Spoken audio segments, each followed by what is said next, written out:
So you know how we always have people saying like, get out of survival mode. Everybody's just operating in survival mode, but nobody has really told us what that is. Well, I'm about to tell you. Operating in survival mode is just operating in fear-based ideology. Think about it. What happens when you're in survival mode?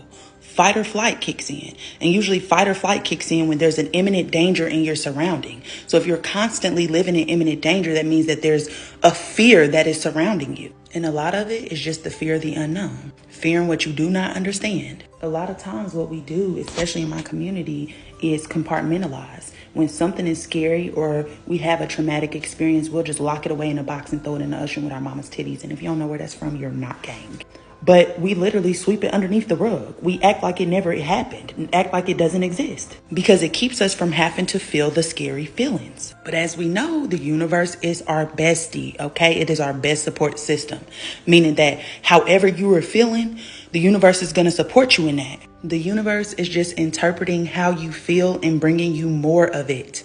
So if you're constantly looking for the fear, you're constantly looking for the danger, the universe is going to constantly send you the danger because that is where your focus is. And there's a strong emotion there. Well, step number 1 is confidence. Confidence is just being brave enough to try and knowing that you are not going to die if you try. If you have to feel the emotions, feel the emotions. But it is putting yourself out there and having courage to try. Because with every try, even if you fail, with every try, you will be more confident.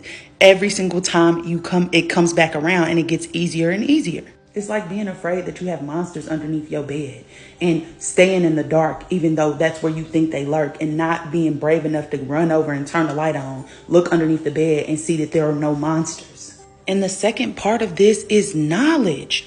The only reason why we live in fear is because we do not have enough knowledge to handle the situation. Now, I know this is going to be hard for some of us because we've been told our whole life this certain idea, right? And we've built our entire personality and persona and our entire reality around this idea. For example, Christianity, and I know y'all gonna be mad at this, but the Bible was the only thing that we were allowed to have.